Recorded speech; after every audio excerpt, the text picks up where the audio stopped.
Mais um dia, mais uma reflexão de caminhar na graça. Bem-vindos a mais esta reflexão.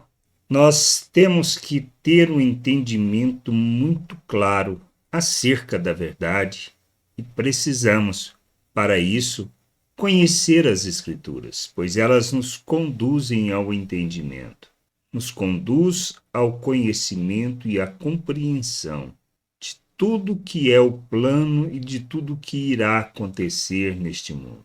Os falsos profetas, os falsos mestres, não é uma novidade. Sempre existiram no meio daqueles que são a família de Deus.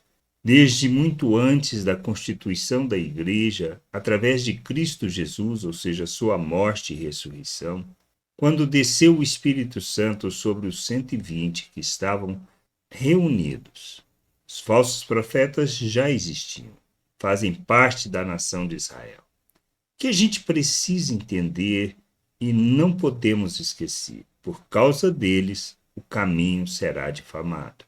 Foi o que Pedro afirma. Então, a questão do estrago que provocam é grande. O que a gente precisa entender é como devemos agir. Pedro, falando sobre eles, lá na sua segunda carta, no capítulo 2, do versículo 1 ao 3, ele afirma: assim como surgiram falsos profetas no meio do povo, também haverá falsos mestres entre vocês. Eles introduzirão heresias destruidoras, chegando a renegar o soberano Senhor que os resgatou, trazendo sobre si mesmo repentina destruição. E muitos seguirão as suas práticas libertinas, e por causa deles, o caminho da verdade será difamado. Movidos por avareza, eles explorarão vocês com palavras fictícias. Mas, para eles, a condenação decretada há muito tempo não tarda, e a destruição deles não caiu no esquecimento. O que a gente precisa entender é isto, tá? O falso mestre, o falso profeta, sempre existiu.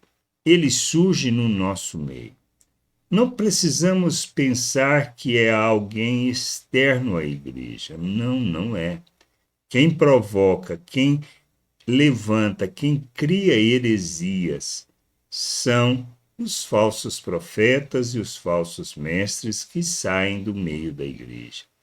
São pessoas movidas pela própria ganância, pelo próprio desejo. Falso porque ensina aquilo que é sofisma, aquilo que não é verdade. Não ensina a verdade e não caminha na justiça. São escravos das próprias paixões. São escravos da sua ganância, do seu egoísmo.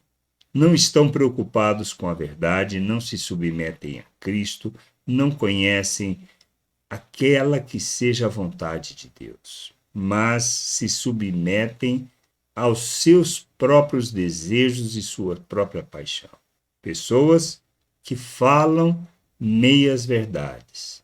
Pessoas que saem do nosso meio e ensinam outros a se corromperem. Por isso, eles provocam o estrago no sentido de, pois parecem ser cristãos, parecem ser pessoas que proclamam o evangelho, mas que na realidade eles causam destruição.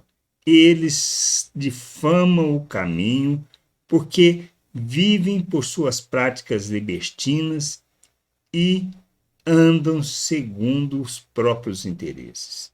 Isto é ser falso profeta. Isto é ser falso mestre. Pessoas que têm influência, que destacam e que, em vez de falar e ensinar sobre a verdade, eles difamam o caminho, ensinando aquilo que não é a vontade do Senhor. Como conhecer? Como rejeitar? Não temos outra alternativa que não por meio das Escrituras, compreendendo as Escrituras, entendendo a vontade de Deus. Para entendermos a vontade de Deus, precisamos ler, precisamos ter entendimento. Ao termos entendimento, nós buscamos o conhecimento do Senhor, e ao buscarmos o conhecimento do Senhor, teremos o nosso entendimento iluminado cada vez mais, para que assim andemos na verdade e, como Cristo, possamos rejeitar estas práticas libertinas. Como filhos de Deus, não comungamos com tais pessoas, pois elas são movidas pelos próprios interesses e elas enganam as pessoas. Palavras fictícias são palavras falsas, são palavras que parecem a verdade, são sofismas que não traduzem, não revelam e não manifestam o reino de Deus neste mundo. Não conduz as pessoas ao verdadeiro ensino e à prática da verdade. Que a gente possa crescer, amadurecer, compreender a vontade de Deus e sermos instrumento de justiça, expressão da graça, do amor e da misericórdia do Senhor. Que a gente possa ter todo o entendimento da vontade, da graça de nosso Deus e buscar o conhecimento para podermos rejeitar tais ensinos e não sermos propagadores de seus interesses, pois suas atitudes e a maneira de viverem difamam o caminho. Que a gente possa crescer, amadurecer, conhecer o Senhor, sua vontade e expressarmos o reino de Deus em todas as coisas. Graça e paz sobre a tua vida. Amém. Você acabou de ouvir uma reflexão de caminhar na graça. Se você gostou, curta, compartilhe, leve esta mensagem a outras pessoas, para que elas também possam compreender e entender a vontade de Deus. E leia as Escrituras, pois ela é a base, o fundamento para você julgar tudo o que você tem lido e aprendido acerca da vontade de Deus.